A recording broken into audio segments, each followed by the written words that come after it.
Senador Ronald Bato de la Rosa nasilbihan na rin ng subpina sa kanilang bahay sa Davao City. Katropa natin sa balita, Juvet Espanyol ng XFM Davao City. Report. Kinumpirma ng Police Regional Office o PRO 11 na naiserve na ng Criminal Investigation and Detection Group o CIDG ang sabpina kay Senador Ronald Bato de la Rosa sa kanyang bahay sa Barangay Magtuod, Davao City at sa kanilang ancestral house sa Santa Cruz, Davao del Sur nitong Mayo 11 taong kasalukuyan. Ayon kay PRO 11 Regional Director Police Brigadier General Leon Victor Rosete, wala ang senador nang dalhin ang sabpina na may kaugnayan sa muling pagbubukas ng investigasyon sa umano'y human rights violations at extrajudicial killings o EJKs noong panahon ng kampanya kontra droga ng nakaraang administrasyon at habang hepe pa ito ng Davao City Police Office o DCPO. Ibinunyag din ni Rosete na hindi tumugon si De La Rosa sa mga naunang sabpina na ipinadala sa kanya, ngunit nilinaw niyang walang kapangyarihan ng CIDG na ideklarang in contempt ang senador kahit hindi ito sumipot sa pagpapatawag.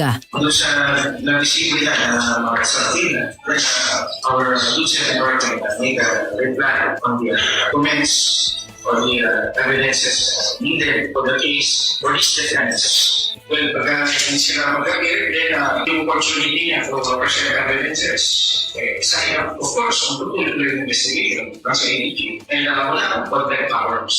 Nabatid naman ay pinapadalo si De La Rosa sa CIDG Major Crimes Investigation Unit sa Camp Crame sa Mayo 14 upang magsumite ng affidavit at magbigay ng karagdagang impormasyon kaugnay ng investigasyon sa mahigit 100 kaso na may kaugnayan umano sa EJK sa Davao Region. Sa kabilang banda, una nang nilinaw ni Department of the Interior and Local Government o DILG Secretary John Vic Remulla na hiwalay ang sabpina sa umano'y arrest warrant mula sa International Criminal Court o ICC at bahagi lamang ito ng lokal na investigasyon ng PNP CIDG. Samantala, matapos ang mahigit 6 na buwang pagkawala sa publiko, muling nagpakita sa Senador De La Rosa sa Senate session kahapon kung saan isinagawa rin ang leadership shake-up sa Senado at kung saan isinailalim siya sa protective custody sa gitna ng tensyon kaugnay ng napaulat na ICC warrant. Sa ngayon ay wala pang sagot ang kampo ng senador hinggil sa mga kinakaharap na reklamo. Katropa mo sa balita sa Davao City,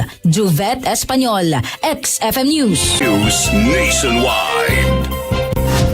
Suntown Plus Gold, mapalit sa mga butika sa inyong lugar.